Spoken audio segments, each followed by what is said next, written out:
ሰላም ጤና ይስጥልን። ይህ ከኢትዮጵያ ኦርቶዶክስ ተዋሕዶ ቤተክርስቲያን ቴሌቪዥን ተዘጋጅቶ የሚቀርብላችሁ ዜና ቤተክርስቲያን ነው። ከዜናዎቹ ጋር ዲያቆን ሙሉዓለም አስራት ነኝ። አብራችሁን ቆዩ።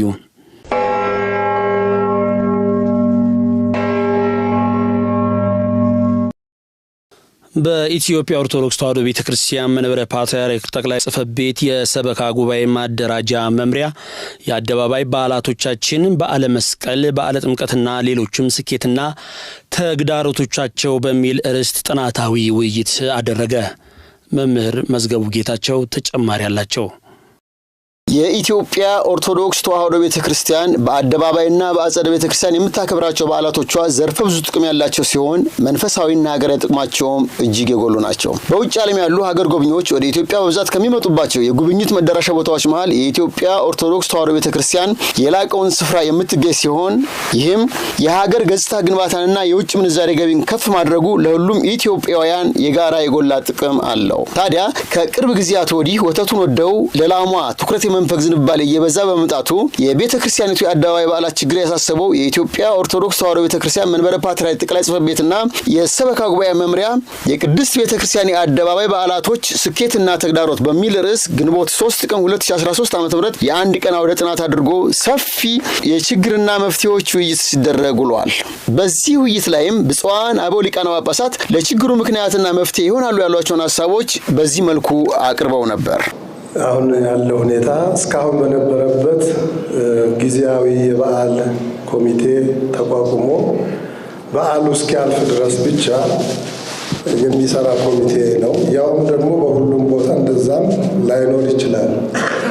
በአጥቢያዎቹ ወይ በሰበካ ጉባኤው ብቻ ሊሆን ይችላል።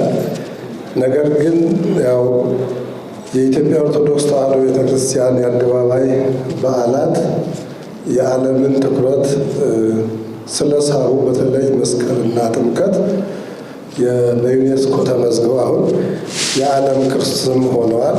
ስለዚህ በዓላቱ ትኩረት ተሰጥቷቸው ጥንቃቄ በተሞላበት ሁኔታ ለማክበር ባለድርሻ አካላት አስቀድመው ሊሰሩት የሚገባው ነገር መኖር እንዳለበት ታስቦ የሚዘጋጀቱ እጅግ በጣም ጥሩ ነው እና የመፍትሄ ሀሳብ አሁን እንደተነገረው በመምሪያ ወይም በዋና ክፍል ደረጃ ተቋቁሞ ውስጠ ደንብ ተዘጋጅቶለት መደረጉ እጅግ በጣም ጥሩ ነው የሚል ሀሳብ ነው ያለኝ። ይህ ዛሬ የቀረበው ጥናታዊ ጽሑፍና አጀንዳ ምናልባት ለሁሉም ጊዜ ስላለው በሚለው ቋንቋ እንውሰደው እንጂ ቀደም ብሎ መቅረብ የነበረበትና መሰራት የነበረበት ጉዳይ እንደሆነ በውስጤ ይሰማኛል። ምክንያቱም የኢትዮጵያ ኦርቶዶክስ ተዋሕዶ ቤተክርስቲያን እነዚህን ታላላቅ ሁለት በዓላት ለዘመናት ስታከብር ለዓለም ስታስተዋውቅ ቆይታለች። ይዘቱ ግን እንደተባለው በጊዜያዊነት ስለሚዘጋጅ በየዓመቱ የሚከበሩ በዓላት በፎቶ በቪዲዮና በሌላም የተደገፈ ቋሚ ሆኖ በቤተ ሙዚየምና ወይም በቤተ መዘክር የተቀመጠበት ጊዜ ይኖራል ብዬ አላስብም። በተለያየ አቅጣጫ በግለሰቦች የተወሰዱ አንዳንድ ማስታወሻዎች ካልሆኑ በስተቀር ግን ይህንን ባህል አሁን ዛሬ እንደተጀመረው ቀደም ተብሎ ራሱን የቻለ መዋቅር ተሰጥቶት ከጠቅላይ ቤተ ክህነት እስከ ሀገረ ስብከት ድረስ በኮሚቴ ተቋቁሞ በቋሚነት ቢከበር ዛሬ ተግዳሮት የሆኑ ችግሮች አይገጥሙንም ነበር። እንደተባለው በዓመት አንዴ ይከበራል። ከተከበረ በኋላ ያ ቦታ ክፍት ይሆናል። የሚያስታውሰው የሚንከባከበው ስለሌለ ዓይኑን የሚጥልበትና ቦታውን የሚፈልግ እንዲሁም ደግሞ በተቃራኒ የቤተ ክርስቲያናችንን ሕልውና የሚፈታተኑ ግለሰቦች የምንበላቸው በሌላ መልክ የተደራጁ በየጊዜው ጥያቄ አድርገው የሚያነሱት አሰራርን በተመለከተ ሁኔታ ስለሆነ ነው። እና በአጭሩ ምንድነው ኮሚቴ ራሱን የቻለ ተቋቁሞ ራሱን አስችሎ ከላይ እስከ ታች ከጠቅላይ ቤተ ክህነት እስከ ሀገረ ስብከት ድረስ በተደራጀ መንገድ ይቀጥል የሚለው የሚያወያይ ነገር አይመስለኝም። ከዚህ የበለጠ ነገር የለምና እየተነገረ እንደመጣው ኮሚቴ ወይንም ደግሞ ይህንን ጉዳይ የሚመለከት መምሪያ ማቋቋምን በሚመለከት ነው አሁን እየተወያየን ያለነው። እኔ አንድ ጥያቄ አለኝ። ምንድነው ጉዳዩ? ኮሚቴ ለማቋቋም ወይንም ደግሞ ኮሚቴ ለማፍረስ ሌላ የጥናት ኮሚቴ ይቋቋም አይነት እንደሚባለው ለቤታችን የኮሚቴ ችግር የለብንም። በእውነቱ ብዙ ኮሚቴዎች አለን። ብዙ ጊዜም ኮሚቴ እናቋቋማለን። ተግባር የለም፣ ኮሚቴ ይቋቋማል። ኮሚቴው ለምን እንደተቋቋመም በእርግጠኝነት ጉዳዩን ኃላፊነቱን ሳይወጣ የሚፈርስ በዚያው የሚቀርበትም ጊዜ አለ።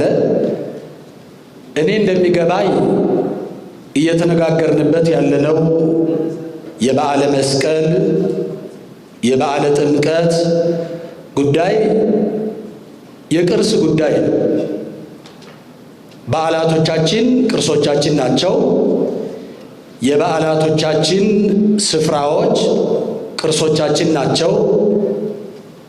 እኛ ደግሞ የቅርስ ጥበቃ መምሪያም አለን። ምን እንደሚሰራ ይህንን ጉዳይ ምናልባት በስሩ መምሪያው ኮሚቴ ማቋቋም ካለበት ኮሚቴ አቋቁሞ ስራውን አጠናክሮ መቀጠል ሊሄድ ይችላል። አሁን ልዩነቱ ስላልገባኝ ምናልባት የቅርስ ጥበቃው ስራው ይህንን ጉዳይ መስራት አይችልም ወይ? በራሱ የቤተ ክርስቲያኒቷን ቅርስ በአግባቡ ንብረቶቿ፣ መሬቶቿ፣ የበዓሉን ጉዳይ የአከባበሩን ጉዳይ ቅርስ እስከሆነ ድረስ የቅርስ ጥበቃ መምሪያው ይህንን ኃላፊነት ወስዶ መስራት የሚገባው ይመስለኛል። ሌላ በየጊዜው መምሪያ ወይንም ደግሞ ኮሚቴ እያዋቀርን ስራውን ሳይሰራ የሚፈርስበት ሁኔታ ከሚያጋጥም ይህ መምሪያ ስራውን በአግባቡ የሚወጣበት ሁኔታ ቢፈጠር።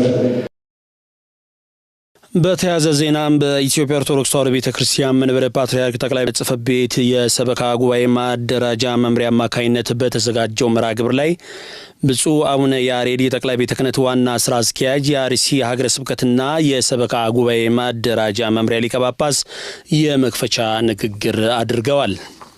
ብፁዕነታቸው በዓላትን ማክበር ቅዱሳን መጻሕፍትን መሰረት ያደረገ ሃይማኖታዊና ባህላዊ መሰረት ያለው መሆኑን ገልጸው ይህም የሰው ልጆች ስርዓት አምልኳቸውን ለፈጣሪ መገዛታቸውንና መታዘዛቸውን ደስታቸውንና ምስጋናቸውን የሚገልጹበት ብዙ ፋይዳና ትርጉም ያለው እሴት ነው ብለዋል።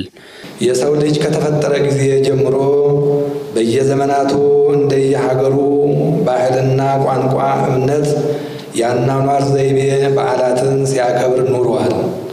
ኢትዮጵያውያን ከ3000 ዘመን በላይ የታሪክ ጉዞአችን በሕገ ኦሪት ተጽፈው በብሉይ ኪዳን የነበሩ በዓላትን መነሻ በማድረግ በቀጣይም ከልደተ ክርስቶስ በኋላ ለ2000 ዓመታት ስናከብር የኖረው በርካታ ጠቃሚ የሆኑ የአደባባይ በዓላትና በውስጥ በቤተ እምነት የሚከበሩ በዓላት አሉን። እነዚህ አዝማናት የተሻገሩ የበዓላት አከባበርና መንፈሳዊ እሴቶቻችን ለሰው ልጆች ሁሉ የሚሰጡት ዘርፈ ብዙ ጥቅም በየጊዜው እያደገ አገር አቀፍና ዓለም አቀፍ ተቀባይነት እያገኘ እየሰፋ በመሄዱ የሰው ልጆች ወካይ ድንቅ የዓለም መዝገብ ላይ ለመመዝገብ በቅቷል። ይህ አኩሪ የማንነት መገለጫና ብዙ ትርጉም የያዘ ምትክ የሌለው እሴት በትውልድ ቅብብሎች ሳይደበዝዝና ሳይዋጥ በቀጣይም ሳይረሳ መንፈሳዊና ሀገራዊ ጠቀሜታው እንደተጠበቀ እንዲቀጥል ለማድረግ የበዓሉ ባለቤትና ባለድርሻ አካላት ሚናቸው የጎላ ነው ብለዋል።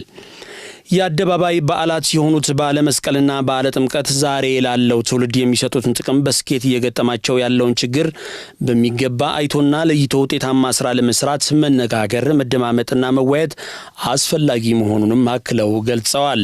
በመጨረሻም ቤተክርስቲያን በረጅም ዘመን አገልግሎቷ በውስጧ በያዘቻቸው ዘርፈ ብዙ እሴት ቱባ ሃይማኖታዊና ባህላዊ ሀብቷ ተጠብቆና አስጠብቆ ወደ ትውልድ እንዲሸጋገር ማድረግ እንደሚገባ አሳስበዋል። የዕለቱ ዜናዎቻችን ይህን ይመስሉ ነበር። አብራችሁን ስለቆያችሁ እናመሰግናለን። ከቀሪ የኢትዮጵያ ኦርቶዶክስ ተዋሕዶ ቤተክርስቲያን ቴሌቪዥን መርሃ ግብሮች ጋር እንድትቆዩ እንጋብዛለን። ጤና ይስጥልን።